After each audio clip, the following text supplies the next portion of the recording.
आज हमारे पास जो सामग्री है वो वैवाहिक वित्त मतलब मैरिटल फाइनेंस और कानूनी दांव पेंच के एक बहुत ही अनूठे पहलू पर है। हम्म। हम बात करने वाले हैं मेंटेनेंस या भरण पोषण के दावों के।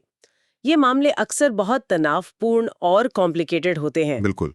लेकिन हम आज एक ऐसी रणनीति की गहराई में उतरेंगे जिसके बारे में ज्यादा बात नहीं होती।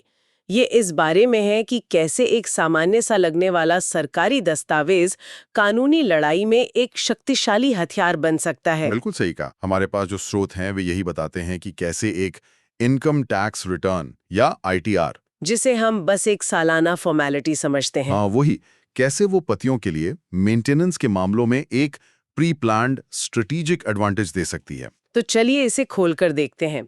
आज हमारी पड़ताल का मिशन ये समझना है कि ये रणनीति असल में काम कैसे करती है, हम्म। कानूनी तौर पर इसका वजन कितना है और इसके फायदे क्या सिर्फ कानूनी लड़ाई तक ही सीमित है या उससे भी आगे हैं। बिल्कुल, चलिए शुरू करते हैं।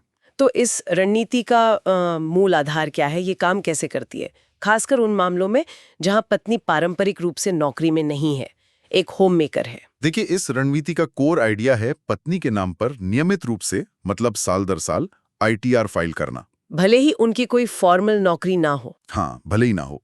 इसका मकसद है उनकी आय क्षमता यानी अर्निंग पोटेंशियल का एक ऑफिशियल सरकारी रिकॉर्ड बनाना। अच्छा। ये सीधे सीधे उस धारणा को चुनौती देता है कि एक गैर कामकाजी पत्नी की आय शून्य होती है। एक मिनट, ये दिलचस्प है। मतलब आप किसी ऐसे व्यक्ति के लिए आय का रिकॉर्ड बना रही हैं जो फॉर्मल सेंस में काम नहीं कर रहा है।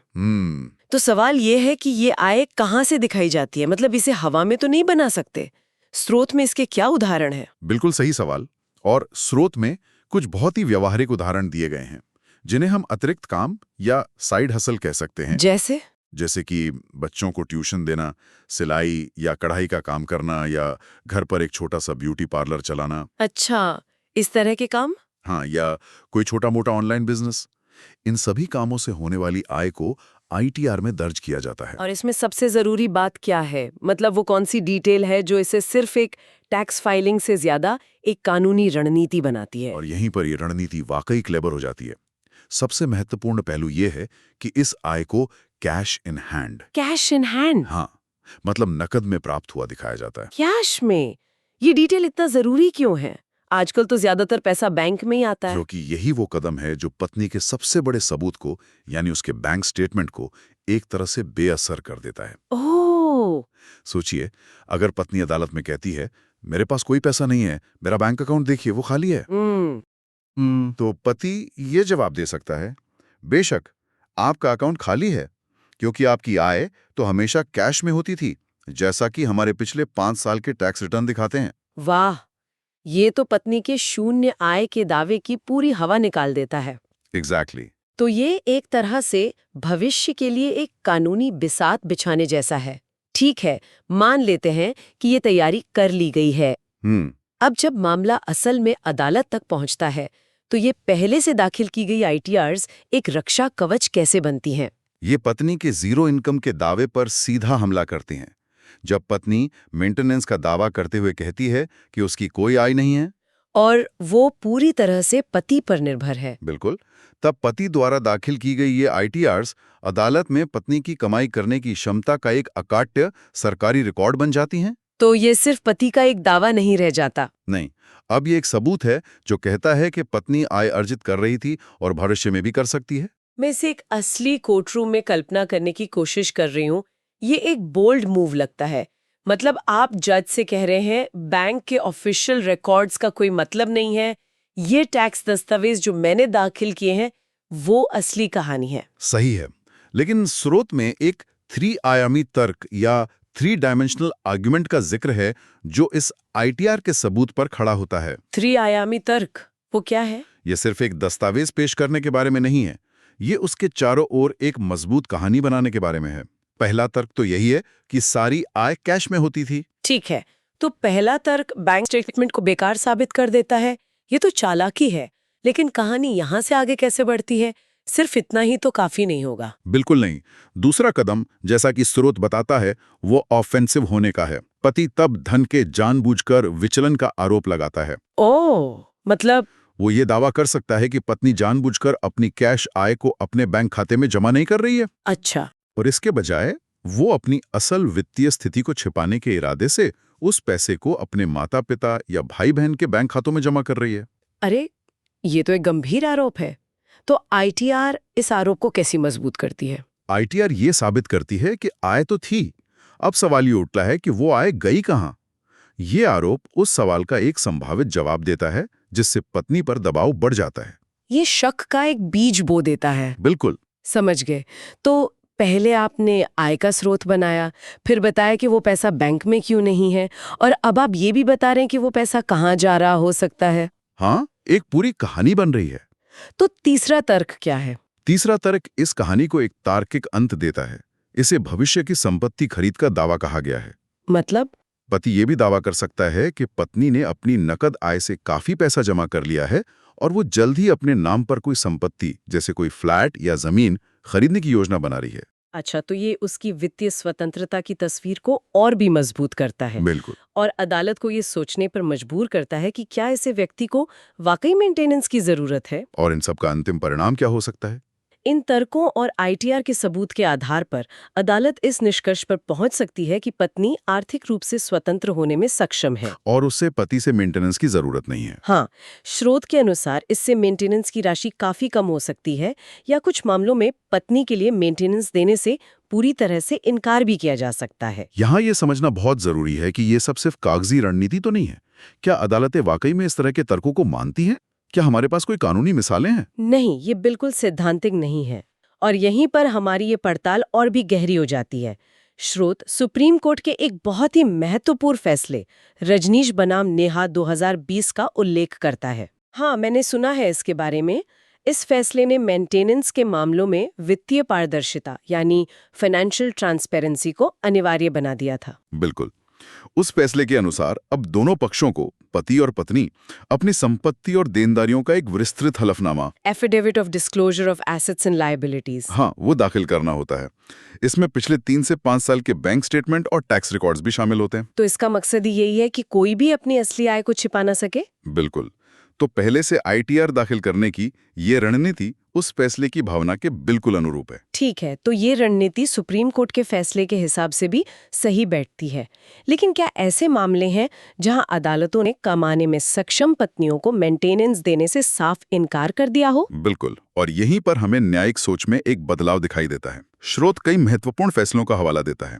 जैसे एक लैंडमार्क केस है ममता जायसवाल बनाम राजेश जायसवाल 2000। इसमें क्या हुआ था? इसमें मध्य प्रदेश उच्च न्यायालय ने बहुत ही सख्त भाषा का इस्तेमाल किया। उन्होंने कहा कि एक पढ़ी लिखी और कमाने में सक्षम पत्नी जो सिर्फ मेंटेनेंस का दावा करने के लिए बेकार बैठी है, उसे पति से गुजारा भत्ता निचोड़ने की अनुमति नहीं दी जा सकती। निचोड़ने? वाह, ये बहुत ही सख्त शब्द है। इसे न्यायपालिका की सोच का पता चलता है। हाँ, फिर दिल्ली उच्च न्यायालय के भी कई ऐसे फैसले हैं। रूपाली गुप्ता बनाम रजत गुप्ता 2016 के मामले में अदालत ने एक प्रैक्टिसिंग चार्टर्ड अकाउंटेंट पत्नी को अंतरिम मेंटेनेंस देने से इनकार कर दिया। इसी तरह दमनरीत कौर बनाम इंद्रमीत जुनेजा 2012 के मामले में भी ऐसा ही हुआ। तो यहाँ एक पैटर्न साफ दिख रहा है, खासकर शहरी और प्रोफेशनल मामलों में। आपने बिल्कुल सही पकड़ा। अदालतें इस विचार को हतोत्साहित कर रही हैं कि कानून का उद्देश्य आलसी लोगों का एक वर्ग पैदा करना है। हालांकि एक बात ध्यान में रखना बहुत जरूरी है, बच्चों का मेंटेनेंस शायद ही कभी नकारा जाता है। ये रणनीति मुख्य रूप से पत्नी के मेंटेनेंस पर केंद्रित है। ये सब तो बहुत रणनीतिक लग रहा है, लेकिन क्या स्रोत इसके जोखिम का कोई जिक्र करता है? मतलब क्या होगा अगर कोई जज इसे जिम्मेदारी से बचने की एक पूर्व नियोजित कोशिश के रूप में देखें? ये एक बहुत जायज सवाल है।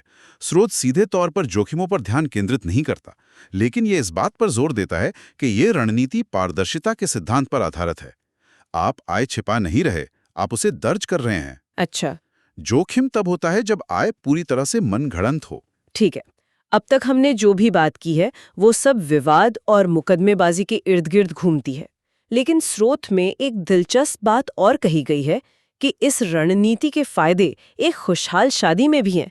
ये थोड़ा विरोधाभासी लगता है। हाँ, ये विरोधाभासी लग सकता है, लेकिन अगर हम इसे बड़ी तस्वीर में देखें तो ये एक बहुत ही व्यावहारिक फाइनेंशियल प्लानिंग टूल है। अच्छा, वो कैसे? इसके दो मुख्य वित्तीय लाभ हैं जो एक सामंजस्यपूर्ण विवाह में भी काम आते हैं। पहला लाभ क्या है? पहला है संपत्ति खरीद का औचित्य। जब कोई परिवार कोई बड़ी संपत्ति खरीदता है, जैसे घर, तो उन्हें पैसे के स्रोत को सही ठहराना पड़ता है। हाँ, सोर्स ऑफ फंड्स। बिल्कुल। पत्नी की आईटीआर में दिखाई गई आय धन के एक वैध स्रोत के रूप में काम कर सकती है। पति ये दिखा सकता है कि खरीद के लिए धन का एक हिस्सा पत्नी की आय से आया है। अच्छा, तो ये मनी ट्रेल को साफ सुथरा रखने में मदद करता है। हाँ, और टैक्स अधिकारियों के सवालों से बचाता है। और दूसरा लाभ? दूसरा लाभ है पारिवारिक धन का संरक्षण। ये घर का पैसा घर में रहे के सिद्धांत को साकार करता है। पत्नी की आय को औपचारिक रूप से दर्ज करके परिवार अपनी बचत को उत्पादक निवेशों में लगा सकता है, जैसे म्यूचुअल फंड, स्टॉक या किसी बिजनेस में। बिल्कुल। यह सुनिश्चित करता है कि पारिवारिक धन बर्बाद ना हो, बल्कि परिवार की समग्र वित्तीय सुरक्षा और समृद्धि को बढ़ाए। तो ये सिर्फ कानूनी लड़ाई की तैयारी नहीं है, ये तो एक ही तीर से दो निशाने लगाने जैसा है। एग्जैक्टली। आप भविष्य के किसी विवाद से भी खुद को बचा रहे हैं और आज अपनी फैमिली की दौलत भी बढ़ा रहे हैं। बिल्कुल। ये टैक्समैन के लिए सिर्फ एक कागज का टुकड़ा नहीं रह जाता, बल्कि एक असली वित्तीय उपकरण बन जाता है। तो इस सब का मतलब क्या है? इस पूरी चर्चा का सार क्या निकलता है? स्रोत इसे एक दोहरी रणनीति या डुअल स्ट्रेटजी के रूप में सारांशित करता है। यह एक संभावित कानूनी देनदारी यानी मेंटेनेंस के दावे को एक मूर्त वित्तीय संपत्ति यानी निवेश के लिए एक प्रलेखित आय स्रोत में बदल देती है। यह एक दूरदर्शी दृष्टिकोण है। हाँ, जो पतियों को निष्क्रिय शिकार बने रहने के बजाय अपनी वित्तीय और कानूनी नीति पर नियंत्रण रखने का अधिकार देता है। तो स्रोत की अंतिम सिफारिश क्या है? ये किसे और कब करना चाहिए? सिफारिश बहुत साफ और मजबूत है। पत्नी की आईटीआर दाखिल करना एक समझदारी भरा कदम है जिसे हर पति को अपनाना चाहिए, चाहे शादी किसी भी चरण में हो, नई हो या पुरानी। हाँ। स्रोत का तर्क है कि इसे केवल एक वार्षिक औपचारिकता के रूप में नहीं, बल्कि लंबी अवधि की वित्तीय और कानूनी सुरक्षा की नींव के रूप में देखा जाना चाहिए। यह भविष्य के खिलाफ एक बीमा पॉलिसी भी है और वर्तमान के लिए एक साधन भी। बिल्कुल। तो आज हमने देखा कि कैसे एक साधारण सा आईटीआर भरण पोषण के मामलों में एक शक्तिशाली रणनीतिक उपकरण बन सकता है। हमने इसकी कार्यप्रणाली, अदालती तर्कों में इसके उपयोग और यहाँ तक कि एक सामंजस्यपूर्ण विवाह में इसके वित्तीय लाभों को भी समझा। हमने ये भी देखा कि कैसे रजनीश बनाम नेहा और ममता जायसवाल जैसे ऐतिहासिक फैसले इस विचार का समर्थन करते हैं कि वित्तीय आत्मनिर्भरता और पारदर्शिता वैवाहिक संबंधों का एक महत्वपूर्ण पहलू है। ये रणनीति सिर्फ एक बचाव नहीं है, बल्कि बदलते न्यायिक परिदृश्य के साथ तालमेल बिठाने का एक तरीका भी है। ये हमें एक अंतिम विचार पर छोड़ देता है जिस पर श्रोता सोच सकते हैं। जैसे जैसे समाज बदल रहा है और खासकर महिलाओं की वित्तीय स्वतंत्रता बढ़ रही है, क्या विवाह के भीतर वित्तीय भूमिकाओं और अपेक्षाओं की पारंपरिक परिभाषाएं भी बदल रही हैं? बहुत ही दिलचस्प सवाल है।